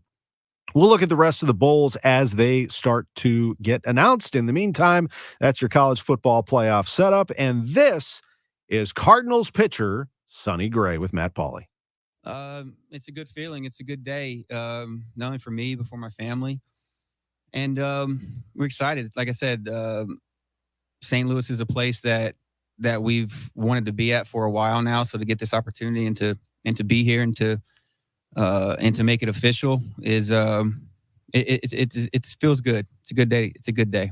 In the big press conference, you talked about your desire to be a Cardinal and years of coming here and seeing the fans in the stadium and everything. Can you speak to that a little bit more about just what the impact on this place had on you before becoming a Cardinal? Yeah. You come here as a visitor and you see it. And the first thing is you see the stadium, and the stadium is beautiful. And then you start talking to people and you see the fans, and the fans show up, and what everyone says is, I mean, the outside perspective of St. Louis is like, oh man, the fans are great. The fans are great. It's a great baseball city. All these things. So you just hear you hear that for years and years. So yeah, then that was kind of like, you know what, it would be neat to play there. And then obviously I'm from Smyrna, Tennessee, which is not too far from here. So then you kind of start thinking of that, it'd be awesome to play for St. Louis one day. And like I said, the opportunity presented itself, I guess about 2 weeks ago. It might be an option, and it might have some validity to it. And then we pursued it, and it worked out. And kind of there towards the end, we kind of with Mo and Bo and everyone. We kind of worked to get it done because it became more clear that, you know what, like this, let's get it done with St. Louis, because that's where we want to be. A lot of Tennessee is Cardinal country. Did you grow up as a Cardinal fan or paying attention to the Cardinals? I grew up watching four teams, I would say. We grew up watching the Braves, the Cubs, the Reds, and the Cardinals. And there's always Cardinals hats. You see them all over, especially when I was younger. They're always around. I grew up just not a fan of one particular team, just a fan of just kind of in general, right? Just baseball. But I also didn't watch a ton of baseball. We were always outside just doing, but I never came to St. Louis or anything. No. But I'm glad we're doing it now. You talked earlier about you like being coached. And I heard Eric Kratz on Foul Territory tell a story earlier today about how in New York, maybe the coaches weren't having you do what makes you your best self. What's that process like for you, working with coaches, making sure the coaches know you well enough that they can help you become your best self? Yeah. I mean, if you heard me talking there and you've kind of followed me at all, that you know that I do have a strong personality. I do have a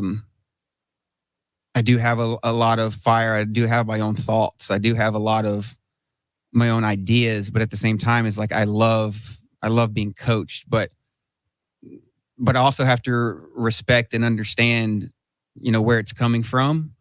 And I don't know if I don't know what, like I haven't growing up through the middle part of my life, and I don't know if I'm getting too deep, but this is just who I am. But my dad passed away when I was 14 years old. So I kind of went through high school, college. I kind of went through the middle part of my life with a lot of male authority figures, in my life. But I've also kind of went through it, having to make a lot of my own decisions and doing my own thing. But I enjoy being coached because I think you have someone who can put in the work. I mean, you put in the work together, right? And then you have ideas that you bounce back and forth off of each other. But you just have to show me that you put in the work and that you care, because that's what you're going to get from me. You're going to get someone who cares. I may be hard to fully let people in, but when you get in, you're in. And I don't know. I mean, I don't know if I answered your question. No, you did. That's a great answer. Just a couple more moments with Sonny Gray here on KMOX. Listening to you talk earlier, you talked about culture. Your passion just exudes how much you love pitching, how much you love winning, and just the art of competition. How does you being that kind of DNA being built that way, what kind of impact can that make in a clubhouse? I think players, baseball players, especially when you're around it all day, I think guys can tell when it's faked and when it's, like that guy says the right things. He says the right things doing this or whatever. But I mean, when you're around guys as much as you're around your teammates and everything, you can't fake it. So I think first and foremost is you can't fake it. It's got to be real. It's got to be authentic. It's got to be, and by saying that, like the best way is just to naturally be yourself. And that's one thing that I've learned going through a struggle, like you said in my earlier in my career, was like when you get away from just being yourself and just being true to who you are, that's when you're not at your best. And that's when, so I think when you're around creating a culture and everything, first and foremost is you just got to be real and you just got to be yourself and just let it just openly be yourself and let your true colors show. And those when I'm doing that, that is my true colors, my true colors. So I think the more that you can be yourself and openly be yourself and just kind of let it all out there, I do think it makes it easier for then other people to do the same, which I think creates a strong bond. Last thing for you, non-baseball, is there something about St. Louis, maybe food, attraction, something that you've been able to enjoy, you're looking forward to, maybe looking forward to sharing with your family? Is there anything non-baseball that really jumps out? Yeah, we love the Arch. Okay. family, Jessica and my 2 boys, we came here this summer, and we got to the top of the arch, and we did that and everything. And we had these coins, you know, like you can pay $1 or whatever it is, and get a coin or whatever. And we traveled around with that. I looked in my backpack this morning when I was flying up here, and looked in it, and there's one of those coins is still in there, which is cool. And I told my 5-year-old that it's the McDonald's arch. So like half of it is in like Wyoming, the other half is somewhere in like Wyoming. So I think he still believes that. I'm like, we're gonna. So we liked that. We liked it, and we liked it. My 5-year-old liked it so much that he had a school project not too long ago, and he's like all about me. And right, it was like favorite places, favorite food, favorite this, favorite that. And when it came to favorite places, it was him. It was a picture of him in front of the arch. And that's what he wanted to put on it as his picture, and went to his class and described it. So that's cool. That's a place. That's something that already has created a strong memory for us. That is Sonny Gray with Matt Pauley. I'm Tom Ackerman. Our winter meetings coverage gets really rolling tomorrow morning from Nashville. Hi, I'm Jim Brennan. In celebration of McKelvey Homes' 125th anniversary, we are having our biggest sale of the year. Visit Inverness in St. Charles at Bryan and Feisey Roads, an outstanding community with an extensive trail system, lakes, and our popular Designer Series homes. We have 3 move-in ready homes plus our fabulous LaSalle Ranch display for sale. Save up to $89,000, get special financing in the 5s, and free closing costs